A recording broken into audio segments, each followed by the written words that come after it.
Samahan niyo ako sa isang araw travel ko in Bohol. Pagbisita ko sa mga alaga ko sa Gindulman, Bohol.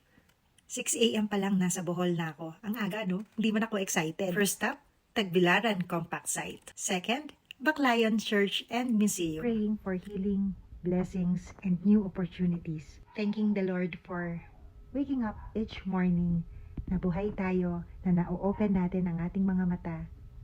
Di ba ang galing? Third, man-made forest. Kaya ko nang lumipad, parang si Darna lang. Siyempre, mas matataas pa rin ang lipad ng mga kasama ko.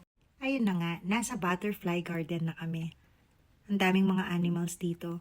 May ahas pa.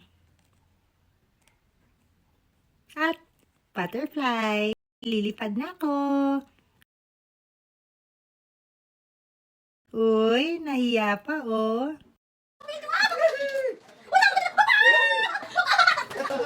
Pagkatapos sumigaw ni Sammy, kumain muna kami sa Lubok River Restaurant. Nasa kabilang vlog yun. Panoorin nyo din. Then, pumunta na kami sa Chocolate Hills. Turista feels lang. Ang saya. Ang ganda dito sa Bohol. Biruin nyo, isang araw lang napasyalan namin lahat yan.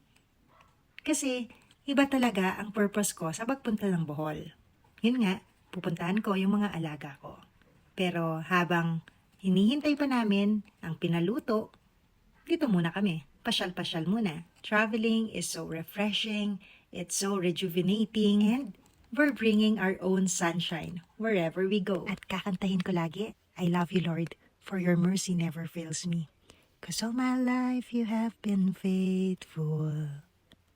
And all my life you have been so, so good. Nagpunta rin kami sa Sikatunas Mirror of the World.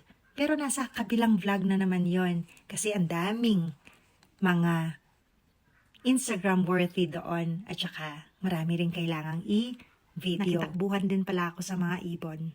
I am forever grateful for everything.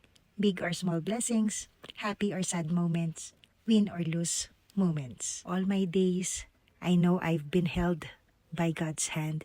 From the moment I wake up until I lay my head, I will sing the goodness of God.